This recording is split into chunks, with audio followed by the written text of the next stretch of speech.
Well, what other family or friend things do we have? I'm trying to think what other issues come up. What have you seen come up that? I don't know. I mean, I feel like we've hit on it's a lot of like the guy and the mama's boy thing. Yeah. And, the moms can go to really long extents to make a woman feel like she doesn't belong or she doesn't want her there and things like that. But also at the same time with like the daughter and father sort of relationship too, where it would put a guy in a tough situation with, the money thing and him paying for things and he has to be the man of the relationship and it's just you guys in the relationship. I don't know. I feel like we've hit a lot of them. I mean, it's very important with the, not talking about the things and, trying. I do feel like people should try to all get along. Like it should, even if you're meeting some resistance one way or the other, like you should still try to all get on the same page. And sometimes that might mean like the actual child of the set of parents talks to the parents separately because there was a time when you and I were going through some things, and my parents had to know about some of the things. But at one point I had to be like, look, like I want to be with John. Yeah. I understand all these things have happened. I value your guys' opinion, but this is what's going to happen. And like, that's what it is. It's kind of like a boundary sort of thing, For sure, yeah. And they didn't have any problem with that, you know what I mean? But I had to do that because they had known so much back and forth that I didn't want them to be confused. Right. So I almost had to set the record straight. And I feel like the guy in that situation with the mama's boy and the girl in the situation with the father and the daughter, it's their responsibility to go to both of those parents or either of those parents or whatnot and be like, hey, like, this is the person that I want to be with, especially the mom and the son. Yeah, because for sure. The dad, I feel like is a little bit easier, like to kind of just not accept anything from dad, they're not normally like saying mean things and trying to attack emotionally. Right. But the moms can be pretty mean. And the guy needs to be like, look, I love this woman. Yeah. This is the type of woman she is. I love her. She's going to eventually be the mother of my children, or she already is. Right. And you need to respect that. Yep. Yeah. It doesn't matter what you think. You got to respect it. And I think also it goes on the other side of it too. Like, don't be the person that causes conflict with your spouse's parents.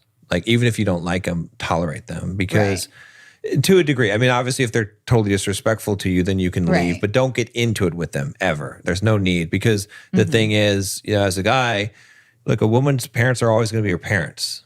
Like, it's never going to not be the case. And so even if her parents are not very nice people, you feel like, or they don't like you or something, you've got to be the bigger man and step up and still be kind. And like I said, don't be disrespected to your face. Obviously, you can get out of there, but don't increase the hostility. Don't, you got to realize that at some point, like, you're never going to take a person and turn them against their parents, like, totally. You know what I'm saying? It's like, they're still going to love their parents.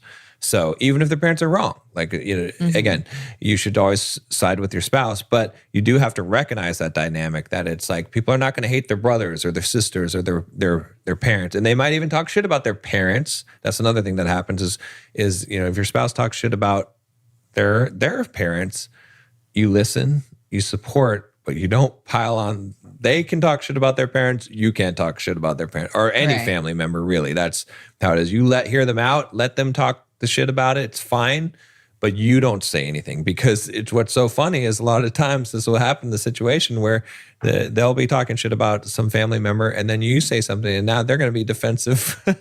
And they're going to get upset at you, even though they were just bashing this person. So that's also, I think, a big, a big misstep that people make. So that's true.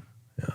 And then the only other one I was thinking of is proximity, which kind of is related to, like, how involved should your parents be in your life, right? So, my opinion is, I mean, I think it is good if you can to live close to family, but not too close. right? Like an hour drive is good. Half an hour is pushing it. Car across the street is now you're like, Across the street. yeah, now you're like, everybody loves Raymond.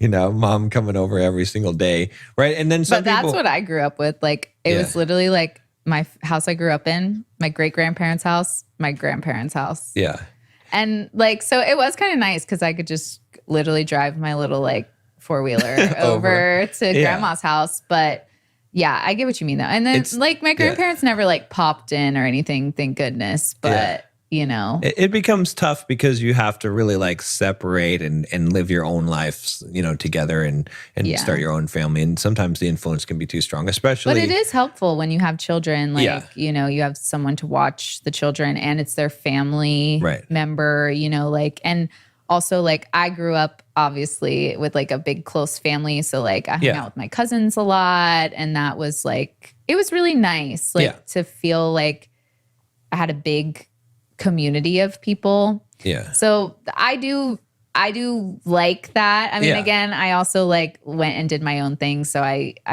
agree with like an hour away is good because you can still all get together. Even half an hour I can handle. I think is okay. You know what I mean? But you just don't want to be like right immediate. And the biggest reason too is it's just because it's too likely that there'll be interference. It's too likely there'll be interference. It's like, even like you said, like it's good to have family to help out with the kids and stuff like that. But if the mom is coming over and constantly watching the kids all the time, or you're constantly dropping off the kids at using the parents as daycare, one, you're abusing that relationship. Right. That's not right. Yeah. Unless like your parent actually says they don't mind that. But for the most part, like, they do mind. Yeah, even still, you don't want the grandparents raising the children either. Like you because you need to have your rules, your house, right? Grandparents are going to be a little more lenient with they're going to spoil the kids. So you can't have that happening all the time. Like you have to be like, even if you have to pay for childcare, it's better to pay for some childcare. Yeah, maybe, grandma and grandpa can watch every once in a while or so, you go on a date and stuff like that, but not on a regular every single day basis because it's not good because then it's not going to be really when it starts to blur the lines, right? Between like your relationship unit and then like the entire family unit.